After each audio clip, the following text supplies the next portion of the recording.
Bonjour à tous et à toutes. Donc, ce sera une vidéo pour enrichir un petit peu les connaissances. Donc, je vais un petit peu réfléchir, tribuler, parler, penser. Donc, ne faites pas vraiment attention à tout ce que je vais dire, dans le sens où je vais partir un petit peu dans tous les sens. Mais le sujet de cette vidéo, ce sera justement parler un petit peu des faux selfs et revenir sur des thèmes, sur des choses que j'ai pu avancer pendant mes vidéos, dans certaines de mes vidéos que j'ai publiées sur ma chaîne YouTube Parlons Autisme. Et voilà, donc je vais pas forcément regarder l'objectif, je vais être plutôt ailleurs, parce que si je me concentre, en fait, je ne pourrai pas vraiment parler de tout ce qui va me traverser l'esprit. Je vais être en mode penseur, voilà, donc je serai un petit peu le penseur de Rodin. Donc, ce que je voulais parler dans cette vidéo, de quoi je voulais parler dans cette vidéo. Alors, en premier lieu, ce dont je voulais parler dans cette vidéo, parce que j'ai parlé assez récemment dans une vidéo que j'ai publiée récemment, j'ai parlé d'Alice au pays des merveilles, de ce fameux syndrome, ce complexe de la personnalité, très particulier, très récurrent, qui est un petit peu lié à ce faux self, hein, qui est un petit peu, comme je l'ai bien dit dans la vidéo précédente, où j'ai parlé d'Alice au Pays des Merveilles, de cette fameuse carotte, où les gens ont tendance à courir après quelque chose en espérant obtenir le Saint Graal, une forme de récompense, une forme de, voilà, c'est une forme de surmoi. Voilà, c'est souhaiter et viser l'idéalisme. Leur idéal, en fait, ce n'est pas une recherche du soi profond qui a vraiment un sens avec des valeurs et qui permettent de mieux vivre, mais plutôt la construction d'un nouveau soi, un nouveau moi, très égotiste, très égocentrique, qui est un petit peu narcisse et basé sur un reflet, mais qui n'est pas du tout basé sur une réalité, sur une vérité. Voilà, donc c'est la création de toute pièce d'un faux self. Et je voulais parler de ça dans cette vidéo, le fameux faux self, qui est une réalité et qui est vraiment le mécanisme naturel pour vivre et survivre, je pense, chez les personnes neurotypiques. Cela n'existe pas réellement chez les neuroatypiques, parce qu'on se rend compte que les surdoués, dans le sphère de la douance, les gens se rendent compte qu'ils ont un faux self, sauf que les neurotypiques ont ce faux self aussi également, mais ils ne s'en rendent pas compte en fait. Oui, ils ne s'en rendent pas compte. Le surdoué s'en rend compte, l'Asperger ne veut pas avoir de faux self. C'est vraiment, là on est dans une extrême. On se rend compte qu'il y a vraiment une courbe avec ouais, il y a vraiment deux pôles. Il y a le côté négatif, le côté positif. Le surdoué, il est entre les deux, en fait. Je sais qu'il y a des personnes intellectuelles qui cultivent le faux self avec ce côté très égocentrique, narcissique. Je suis intelligent, je suis plus fort, plus compétent, plus performant. Voilà, où il y a vraiment une forme de valorisation de soi, où le quotient intellectuel va prendre le dessus et sera vraiment un étendard. euh, et sera justement la preuve directe, indirecte de l'intelligence qui sera mise en avant par l'individu pollué, stressé et surtout perdu, et piégé dans un faux self qui a pris le dessus, qui a pris la maîtrise de son être tout entier. Et après, il y a vraiment les deux extrêmes négatifs, positifs, voilà, où il y a vraiment les personnes Asperger, l'autisme et tout ça, où vraiment la création d'un faux self est vraiment un effort considérable, où cela n'est pas possible, et dès qu'on le fait, on va se sentir dans une angoisse profonde, une anxiété, ça ne marchera pas, on sera obligé de revenir à notre soi, nous sommes dans l'incapacité de créer un faux self, tout simplement. Et comme la société tourne vraiment sur ça, ce n'est pas possible. Par contre, les neurotypiques sont habitués, sont très doués, très forts, de manière sociale, à faire ce genre de choses, à créer des faux selfs, à s'y complaire dedans, à faire vraiment tout ce qu'il faut pour l'entretenir, l'enrichir, le développer, le rendre beaucoup plus fort, et lui donner toutes les clés, en fait, pour qu'ils puissent contrôler leur être et leur conscience, leur ego, leur côté, leur mental, plein de choses. Tout est vraiment donné et attribué. euh, euh, voilà, le faux self devient vraiment le roi, le maître de leur conscience et le maître de leur corps. Et ça, c'est vraiment quelque chose d'hallucinant. Donc, Alice au pays des merveilles, ça veut dire quoi? Alice court derrière le petit lapin qui, lui, n'a pas le temps et court après le temps. Donc, la majorité des gens vont dire je n'ai pas le temps, il est temps, euh, le temps passe, je suis en retard, est-ce que je suis en avance, est-ce que quel sera mon avenir, qu'est-ce que le passé me communique, qu'est-ce que le futur me promet, qu'est-ce que le présent veut dire, est-ce que je vis l'instant présent? Il y a plein comme ça de choses qui vont se mélanger, s'entremêler, polluer notre esprit, on va se poser énormément de questions, c'est ce qu'on appelle des tribulations, mais il n'y a jamais d'action vraiment derrière tout ça. Et c'est de, oui, on va procrastiner en fait. On va vraiment réfléchir, mais sans vraiment savoir le pourquoi et quel est l'objectif, le but derrière tout ça. C'est vraiment réfléchir pour créer quelque chose de stérile en fait. Voilà. Mais c'est bien de penser. Il y a la réflexion constructive constructrice, voilà, qui est constructive, et les réflexions qui sont vraiment savoir quel est le problème, mais ce n'est pas vraiment la réflexion qui va nous mener à l'action en fait. C'est une des réflexions créatrices, oui c'est ça, créatrice, mais qui ne va pas forcément être utile dans le sens où on l'aura tous les jours. Il y a une réflexion qui devient une philosophie, il y a des réflexions qui sont juste d'un instant. Donc il faut vraiment le dissocier. Mais pour revenir à ce fameux faux self, ce faux self, c'est en fait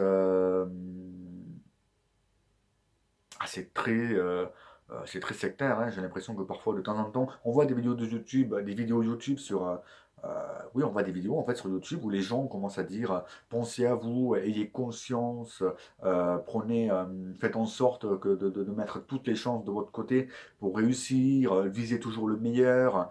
Si vous voulez réussir, il faudra s'adapter, il va falloir apprendre, il va falloir transformer votre manière de faire les choses. Il y a toujours des conditions et des conditions qui ne nous représentent pas, qui n'est pas notre propre soi. Donc il faut créer, voilà, il faut modifier, mais pas dans le sens où on va transformer et rendre notre soi plus productif, plus heureux, plus épanoui. Voilà, c'est vraiment, on oublie notre soi, on le laisse de côté, notre être intérieur va être complètement occulté, tu ne sers à rien, tu ne me permets pas en fait de réussir dans cette société actuelle, donc je vais te mettre de côté, je vais créer un autre moi, c'est-à-dire un surmoi ou plutôt un faux self qui va être narcissisé, égocentrique, égocentriste et surtout narcissique, voilà aussi. Euh, mais c'est vraiment un faux self qui va correspondre à des modèles et des profils qui permettent une réussite dans cette société actuelle. Donc il va y avoir des critères, il va y avoir des performances à mettre en avant, il va y avoir des caractéristiques à mettre en avant, il va y avoir des manières de faire, d'agir, de penser. Voilà, il y a plein de choses. Ça peut être le look, ça peut être la manière de parler, ça peut être la prestance, ça peut être les gestes, ça peut être toutes les ambitions aussi, parfois les projets, les choix, les décisions vont refléter l'idéal de ce que nous voulons être pour réussir et accéder finalement à des choses dont on ne pourrait pas se passer, mais de manière complètement fausse et trompeuse. En fait, on se ment à soi-même et on ment aux autres. On crée ce qui n'est pas réel pour en faire une réalité qui nous permette de vivre dans une fausse réalité. Enfin, c'est un truc de fou, c'est un truc de malade. C'est hypnotisant, c'est abrutissant. Les gens ne se rendent même plus compte de ce qu'est la réalité. Mais la réalité, c'est que les gens ne sont plus eux-mêmes, ont l'impression de cultiver leur soi profond, alors en fait, ils ne font que créer un idéal de ce qu'ils voudraient, de ce qu'ils souhaitent être.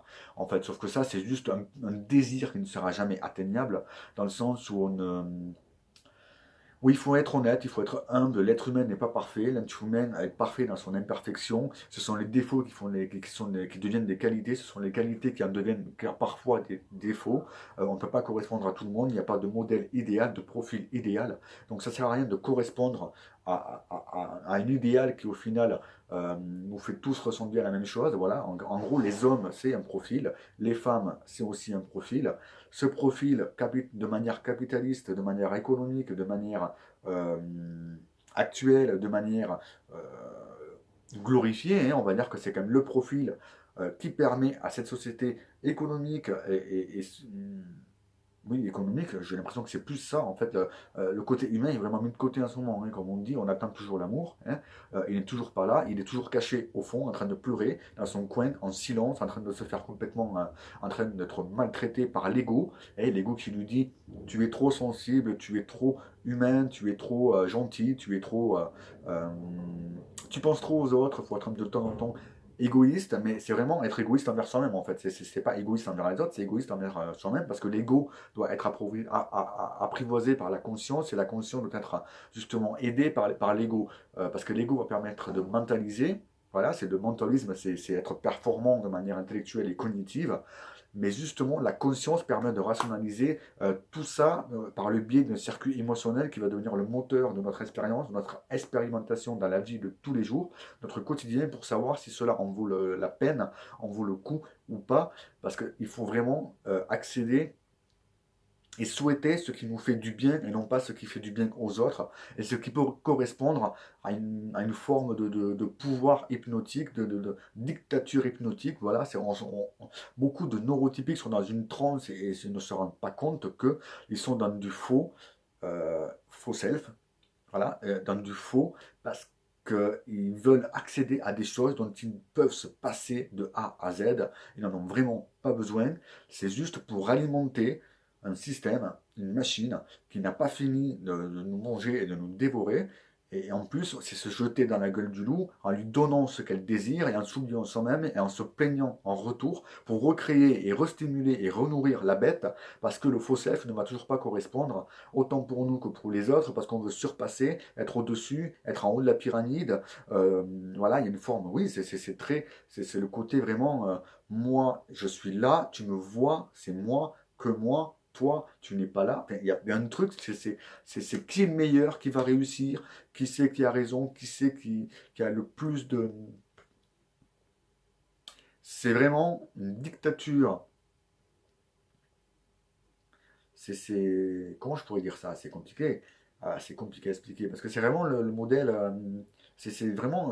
On apprend ça en hypnose, même en PNL, programmation neurolinguistique, c'est une chose qui va être vraiment très récurrente si on parle de modèles sectaires.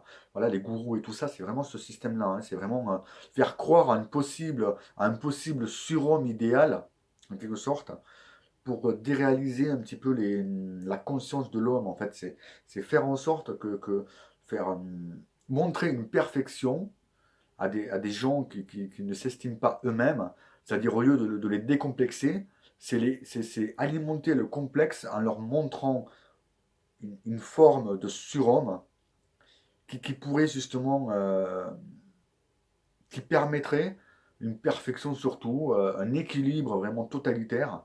Ouais, c'est vraiment du totalitarisme parce qu'en gros, il y a lui, il y a que lui qui peut marcher, hein, il n'y a que lui. C'est le seul un surhomme peut prendre le dessus, il peut réussir. Donc, on va obliger, en gros, les gens à délaisser leur soi qui semble médiocre et dont ils ne sont pas capables d'améliorer vraiment l'essence et vraiment la sève. Voilà, ils ne sont pas capables de vraiment nourrir ce côté intérieur qui a besoin d'être réconforté. C'est un petit peu l'enfant intérieur parce qu'il n'a pas eu le temps de grandir, il n'a pas eu le temps ouais, cet enfant intérieur n'a pas eu le temps de grandir. En fait, la conscience est immature dans le sens où le faux self a pris le dessus bien avant que cette conscience-là soit mature. Et l'Asperger a une conscience qui est vraiment est arrivée à maturation, hein. C'est une conscience qui est devenue très adulte, très réaliste et en même temps optimiste, parce qu'il y a un côté très innocent et pur, hein. C'est l'enfant qui a vraiment grandi dans le sens où il a gardé toute la connaissance et toute cette science infusinée que l'enfant a, que l'être humain a de par sa naissance en fait. C'est vraiment être conscient des réalités, conscient du monde. Il voit vraiment que le monde intérieur et le monde extérieur, c'est deux choses, c'est une unique et même chose, vraiment, où il faut harmoniser les deux. Vraiment, c'est un mode yin-yang, c'est le jour et la nuit, la gauche et la droite, le haut et le bas, c'est la lune et le soleil, c'est vraiment, il y a un truc, il y a une forme d'opposition sur deux plans, hein, vraiment, hein, c'est pas du tout manichéen dans le sens où, voilà, mais entre l'opposition des deux, il va y avoir un mouvement qui est très nuancé, très gradué, très coloré, très riche, et qui peut être vraiment élargi au-delà de ça, parce qu'on sait que par exemple tout ce qui est spectre colorimétrique, il y a une grande partie, on ne le voit pas, mais ça va au-delà de ce qui est visible. Il y a plein de choses comme ça où ça va au-delà du visible. L'être humain devrait vraiment s'y intéresser, parce que le visible, apparemment, il a l'air de le maîtriser, mais c'est encore compliqué, parce que même ça, il n'y arrive pas. Euh, c'est juste une impression, hein, de maîtrise. Or, si on doit parler de l'invisible actuellement, là, on n'a pas fini parce que ce serait vraiment, ce serait mettre la charrue avant les bœufs. Et franchement, ce serait bien que l'être humain, l'homme en général, autant que ce, parce qu'il oui, faut en émettre des consciences. Il faut justement que l'être humain, l'homme, se responsabilise et casse un petit peu ce complexe de deep, j'ai l'impression. C'est vraiment, l'homme adulte actuel est un petit peu dans le monde des bisounours. Ça, c'est vraiment, je fais ce que je veux, j'en ai rien à foutre de ce que les autres vont penser. C'est je fais ce dont oui, c'est vraiment satisfaire les besoins primaires et les besoins assez reptiliens venant du bas, sans vraiment se responsabiliser, être conscient que on peut pas faire ce que l'on veut, on peut pas avoir tout ce qu'on veut. Et au bout d'un moment, il faut se dire, ben, faut travailler, faut être patient, faut voilà, ça se mérite. C'est pas un truc où on claque des doigts et je ferai tout et n'importe quoi, même si ça blesse, même si c'est dangereux, même si c'est toxique, qu'on peut obtenir. Il faut vraiment faire très attention, il faut être conscient de ce que l'on fait. Et puis il faut savoir si on le veut et si on en a besoin également. Parce que parfois c'est juste on est influencé complètement, les biais cognitifs avec tous, on est pollué par les biais cognitifs et l'être humain, le neurotypique, se fait complètement avoir. Bref, là je suis parti très loin, je suis parti très très très loin et je vous dis à très bientôt pour une autre vidéo. Et merci de m'avoir écouté parce que j'étais vraiment tout seul dans ma petite bulle et ça me fait du bien de faire ça pour cette vidéo. Ciao, à bientôt.